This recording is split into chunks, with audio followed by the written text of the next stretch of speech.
L-O-R-E-N. All right, here we go. So here we go. It's the man-to-man boys. We got Loren Gray on today, singer-songwriter, social media star. Episode 2, season 4. We're still out here in Los Angeles. Again, don't be that guy who just watches the videos and doesn't subscribe. Make sure to like, share this with all your friends. We're a small podcast. We're trying to get up there a little bit. Appreciate the love, and I don't know, dude. Let's get into the pod. UFC superstar Jorge Game Bread Masvidal, dude. What's going on, baby? What's up, everybody?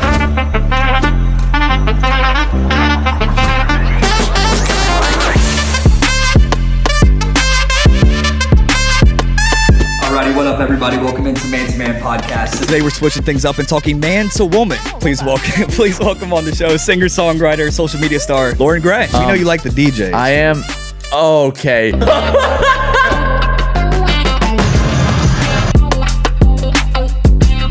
$1.99 for a banana bag, bro.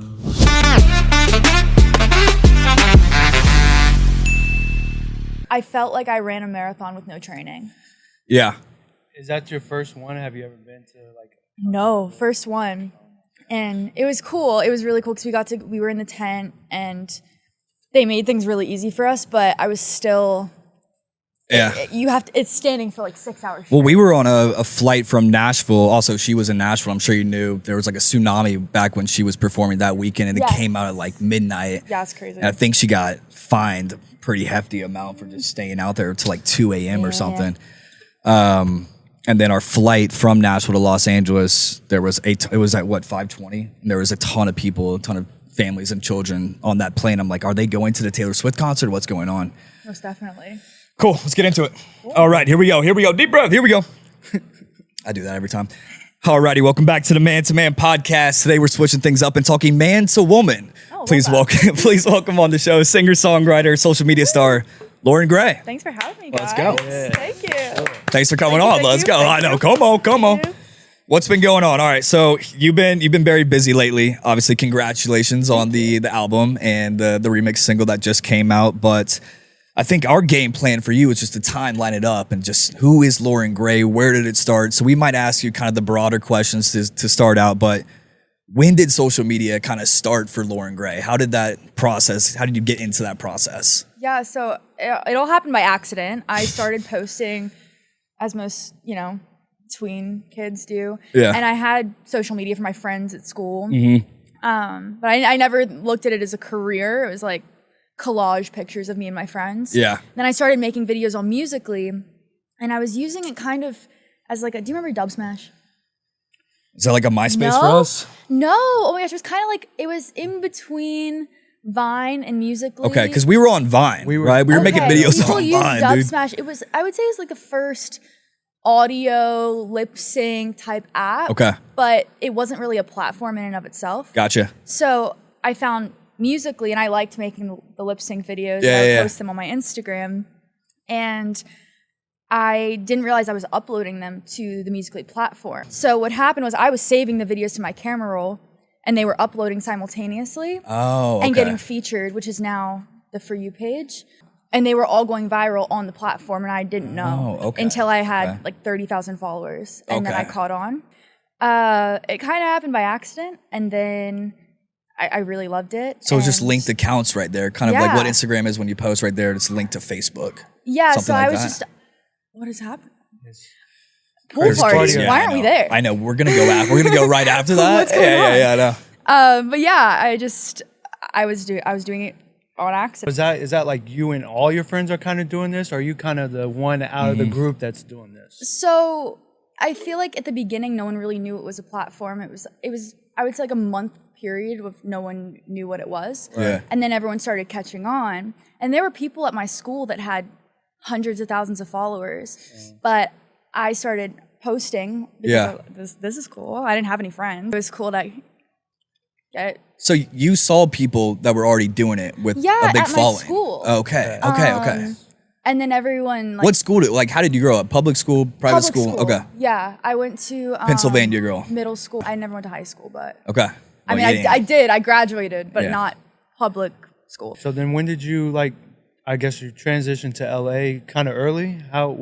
When was that for you? When did you come over here and move? I moved here when I was 15 with my mom, and then she stayed out here with me until I was about to turn 18. She moved back with my dad. So my dad stayed at home. What was the reasoning maybe a little bit behind you moving out here? Was there a story behind why you chose to come to LA?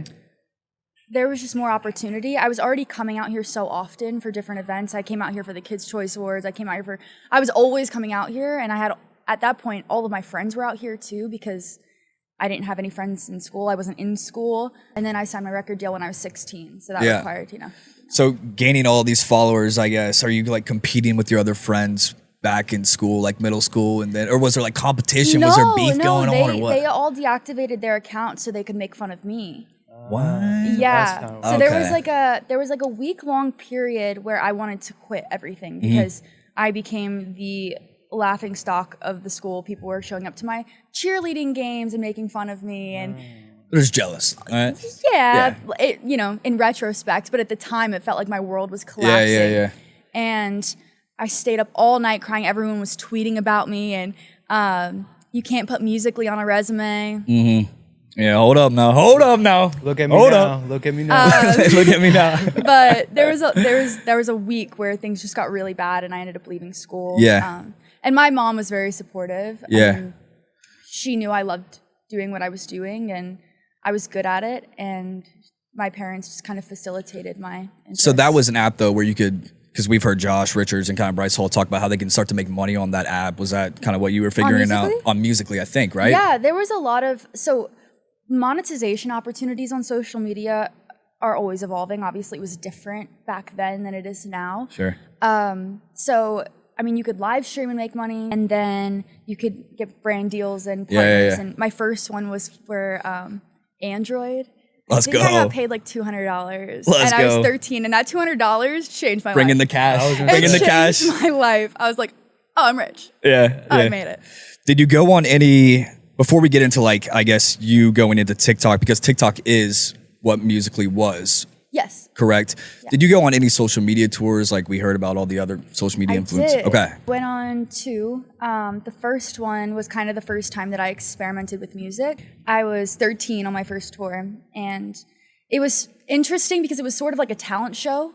So kids would come because they wanted the meet and greet, right? Yeah. They didn't really care what you did on stage. But I took it as an opportunity to see what I was interested in. So I was like, I'm just going to sing one song. I sang Riptide by Vance Joy for 30 great song. shows. Yeah. Great choice. I was a terrible singer. I was not good. But I loved it. And I told my mom, I was like, I'm going to sing. Yeah. She's like, what are you going to do? I'm going to sing. Gotcha. She's like, and my parents had never heard me sing really. So Okay. I went out, I did it, and I loved it. And then after that, I started writing music. But Gotcha. I also went on another one where I hosted it. So, Okay. Because at that point, after the first tour, I decided I wanted to actually make music. Yeah. So I wanted to, instead of just covering songs, I wanted to make original music and go on my own, do my own shows. So, Gotcha. I just decided to host that one. So Gotcha. When you're growing up, did you want to be like this big? Now, did you ever see yourself doing this, or did you have something else you wanted to do? She's like, no, dude, it just started Well, how happening. did that? I feel like my mom kind of manifested this for me. I have a really vivid memory of her and I being in the car. We were at the bottom of the hill leaving my house, and she looked at me in the car. I was 12. It was right before all of the Musically stuff happened. She was like, you're going to be famous. Oh, wow. And I was like, oh God, I hope not. Like, I would hate that. I would hate people in my business. And I wanted to be a scientist. I wanted to be a forensic anthropologist. That was my dream. And she's like, no, it's going to happen. I just know it. Yeah. And then in the next couple of months it did. And then I loved it. Yeah. But I was so against it before I even knew what it was like. Right. Exactly. So your mom was managing you then, and then you go. Kind of. Okay, gotcha. She wasn't necessarily managing me. She was never a stage mom. She just kind of saw how much I love performing, and I was always, I've always had a lot of, not insecurities, but I've a lot of self-doubt, and I think that sort of made it difficult for me to ever think that I could do anything like this. Gotcha. But she saw something that I didn't. Gotcha. Because I was a cheerleader, and I did all kinds of, I just loved to perform. Yeah. And, from an outsider perspective, I'm sure she saw that. But Gotcha. I never did. So then let's talk about getting out to LA at such a young age with your mother, I guess. Where did guess you guys didn't stay at any content houses or anything like that we've seen. Yeah, like you're just staying out here. And then how does it go into like, okay, I obviously have this following on social media and then I want to be a musician, like for real? I feel like for me, it's never truly been a transition. There have been milestones that I feel like the music side of my career is built. But I don't think that I've ever really wanted to transition away from social media into music. I just wanted to make music a facet of my career because I love it. So I don't know. I just kind of started building the music the way that I was building the social media presence, and it's something that I enjoy doing. So take us through getting with a record label. Kind of how did that come about? Are you out there kind of searching for a label at that point once you want to do the music, or is it kind of just, I'm going to do this and whoever comes to me, it is what it is? Kind of. I went to the UK when I was 15 and I did a bunch of writing sessions.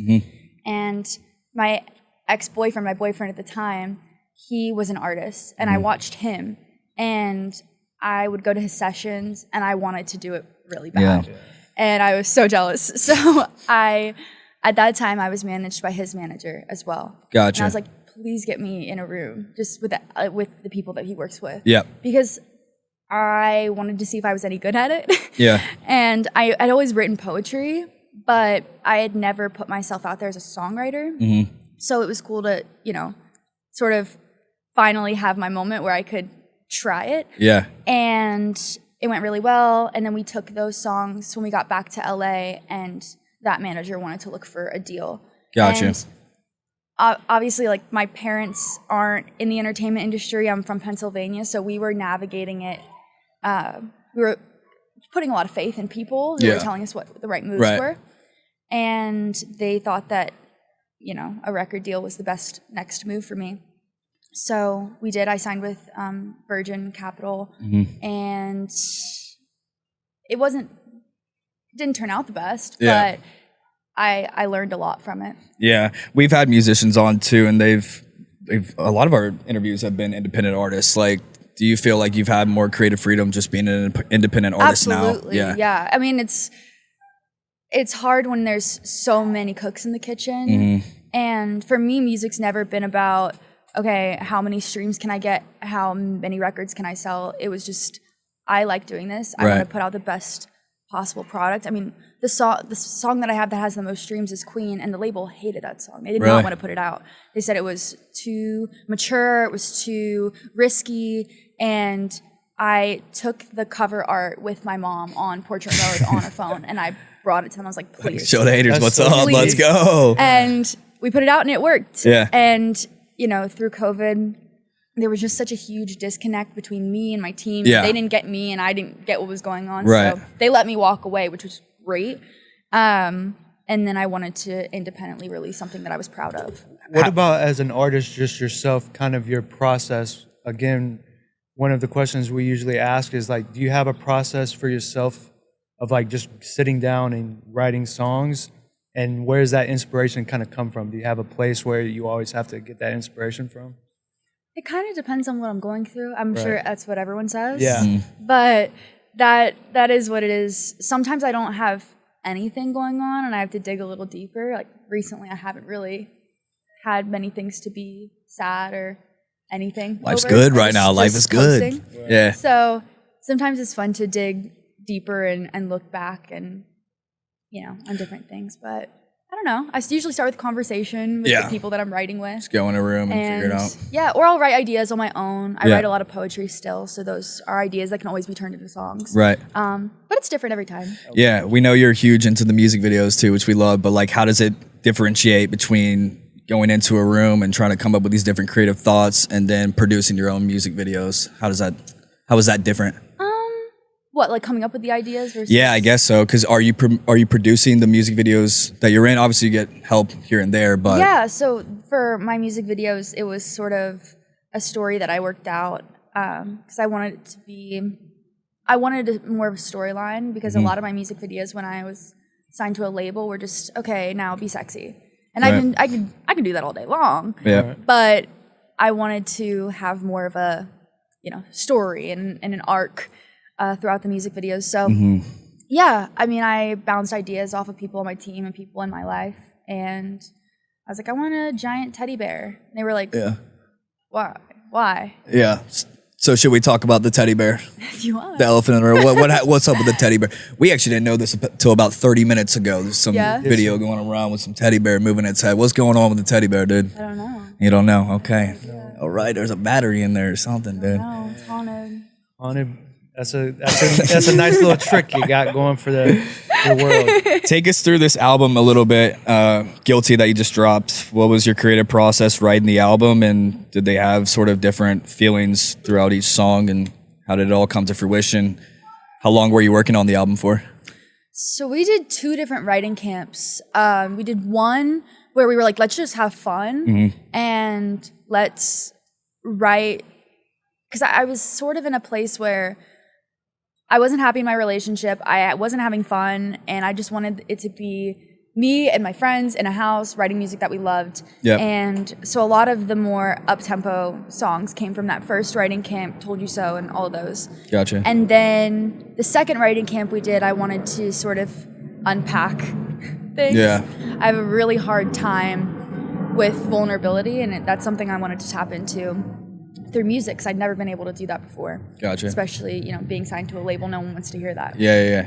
So the second week we tapped into all that and unpacked a lot of things. And so that's the other half of the album. How do you know what song goes first on an album like that? I don't know. You just feel it? I just kind of, Okay. you just kind of look at the song. For me, at least, I just kind of thought about in what order would I want to listen to this. Misery Loves Company is my favorite song on the album, and I wanted to leave that for last because it was my favorite. Gotcha. So I was saving the best for last. Is there a reason why you haven't done like albums before this, or is this more of just you're complete, like this is me now, I'm totally independent? There was never any like the label never really wanted or gave me space for consistency. Right. It was always very stop and start and stop and start. And, we don't like this direction, let's move this way. Right. And so I never really got to actually sit and write a project, which is something that I really, really wanted to do. Mm-hmm. So this album for me was sort of coming into my own, seeing if I was capable of writing an album and completing a full project, and also just laying the foundation, because I have so many songs, so many singles, but there was never any cohesion. There was never any like true identity. So I wanted to lay the foundation of, okay, this is the baseline. This is where we're starting. Yeah. Let's build on this. Yeah. Talk a little bit about your fan base, because obviously they're so close to you, and it seems like you kind of bounce off them a lot. Like, what do your fans mean to you? I mean, it's so corny, right? Because I'm like everything, because I was a 13-year-old homeschooled kid in my room who live streamed pretty much 24 hours a day. Yeah. And the only friends I had were the people on the internet telling me that I was cool when I felt like the least cool person in the world. Yeah. So getting the opportunity to grow up alongside people and learn from them and show them things that I'm proud of. And I don't know, it's just been this sort of back and forth for pretty much my whole childhood. And that's crazy, right? Not a lot of people can say that. Not a lot of people can say they have these people who have basically watched every day of my life since I was 13 years old, in my parents' house in my bedroom, and now I'm here. Yeah. So they're always going to be the most important to me, and they're very supportive of everything I do. Looks like you and Taylor Swift kind of hand in hand got that loyal fan base there. Oh yeah, I mean, we have a lot of overlap because I'm such a big Taylor Swift fan that I'm in with the Swifties. Yes. I am one of them. We want to hear about a crazy fan experience that you might have ran into. Oh my god. Good or bad? Geez, there's been a lot of really cool ones. I mean, even last night I met so many people at the Taylor Swift concert. Sorry, I have allergies. So many people at the Taylor Swift concert who I'm not crying. Who came up to me and gave me bracelets. She's like, I love my fans. I just love my fans. No, I do. I do cry about that sometimes. Yeah. But trading bracelets with people and things like that. I run into people all the time in public. I've had people show up at my house. While not ideal. I say you got stalkers, dude, or what's going on over there? Yeah, of course. There's always going to be that. But there's been more positive experiences. How do you stay like humble throughout just being so big? I humble myself every day. Yeah. Yeah. I still, when people ask me, they're like, what is it about you that people I could not tell you. I still don't know, and I haven't figured it out, and I think that keeps me humble because I'm like, I don't know why you're watching. Just be yourself and take a deep breath. Yeah. Let's go into, I guess, you kind of be an independent person now, but going into, ventures, different, businesses. It looked like you started your own jewelry business while you were still with Virgin, but obviously that's still a thing now. Talk to us about being on the business side, being on the back end of things, and what have you learned so far with just running your own business? Shout I out learned that at there's a lot of markets Always. that are really saturated. What was it? I said I learned that there's a lot of markets that are really saturated. Yes. Yeah.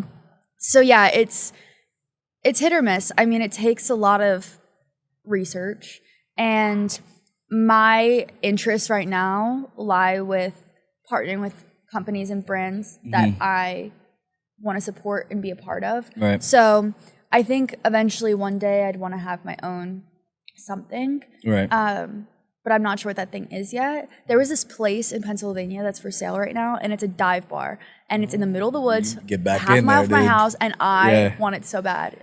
It's like get back in there. those are the things that excite me. What would the bar be called?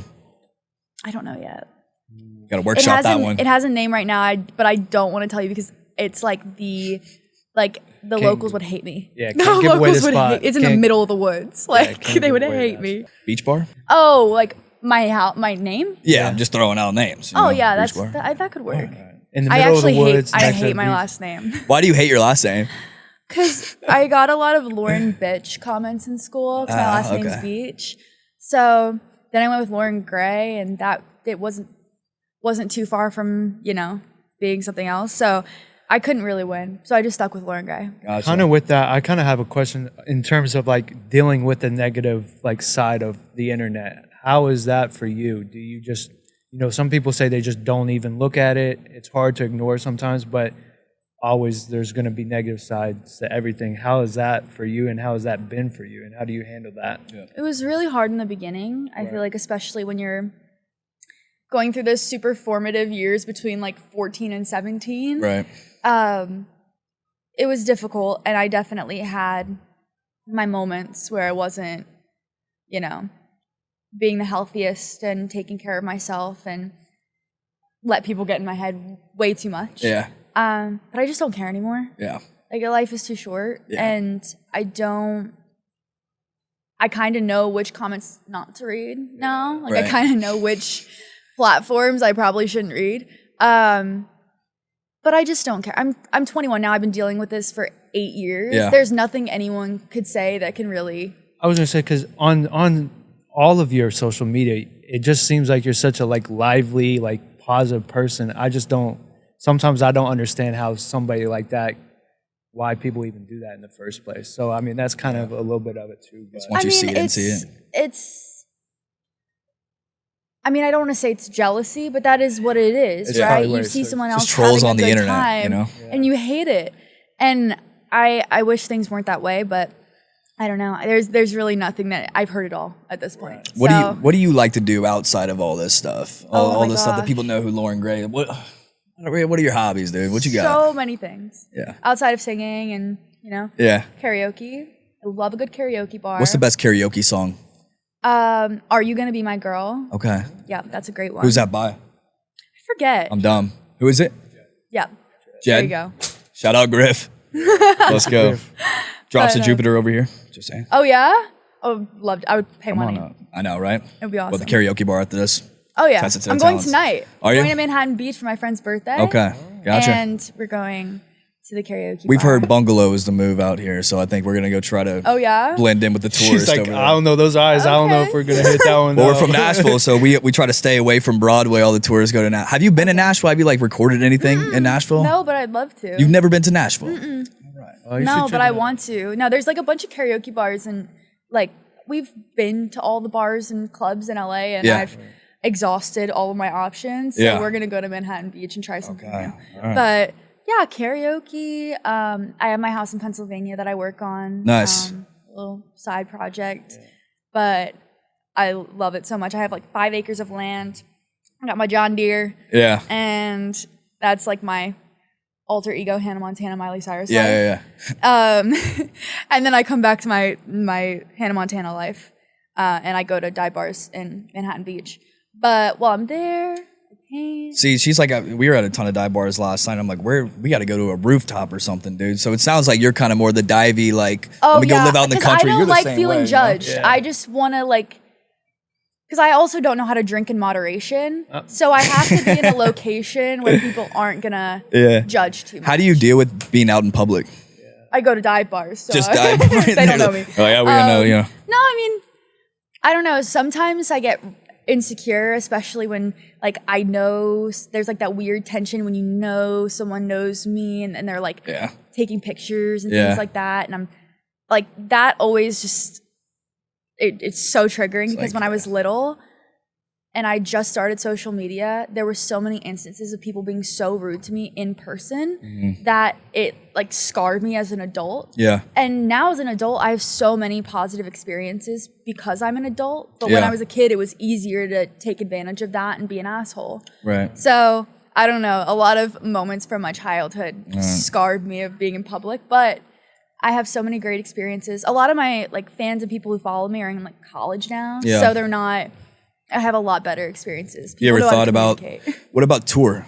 Have you gone on tour? Are you planning on going? I opened for Hunter Hayes recently. Oh, hell yeah. I have a couple more shows coming up in different places that we're still trying to confirm. Yeah. But the Hunter Hayes tour was awesome. Yeah. I opened for him on the East Coast. Nice. And that was super cool getting to learn from him and, you know, spend a lot of time in a Sprinter van. Yeah. So, how you like those Sprinters, dude? It was fun. It was a mission. We're big on.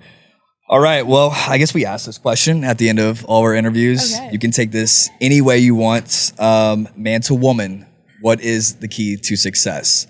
And when we have females on, you know, it's dating advice. I mean, we're single dudes. If you got some advice for us, or if it's just life advice, or maybe to people that are younger than you, you give it to us, dude. Oh my goodness. Okay, wait. Which question first? Which one should we do? Yeah, you gotta choose, dude. You gotta choose. Maybe a little bit of all of it, you know? Yeah, let's start with just keys to success. Yes. For a man. For a man? For a man, yeah. What do we got to do out here, dude? Oh my goodness. Yeah. I think that I don't know. I think that I mean, for myself personally, I really respect someone who is intelligent above anything and has good jokes. I think guys think that us as in women, and me, care way more about the way that people look. And for me, it's not about that. I'm meeting someone tonight, so wish me luck. Sheesh. But I hope he's not weird. We'll see.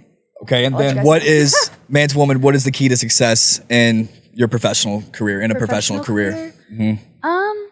I mean, for me, the thing that's always worked is just trying to stay grounded and put one foot in front of the other. Yeah. I also feel like sometimes it's easy to get caught up in thinking too hard about the bigger picture instead of what's right here, right now, and what you can do with what you have. So I think it's just one foot in front of the other to climb the hill instead of jumping keep going. Anything you want to plug? Oh my goodness. Enough for plug You. Plug it out. Mix is out. Yeah. Brian V. And is there anything else I should plug? I feel like that's kind plug of it. Up. That's it. Album for sure. Album. Yeah, the album. Guilty. The album. Let's go. Loren Gray, we appreciate you coming on. We'll see you. Thank you. Woo. All right. Cool. Awesome, guys. That was painless. All right. Now we can jump into pulling shotgun beers. So honestly, it's Friday. Yeah. Thank you so much for doing that. Of course.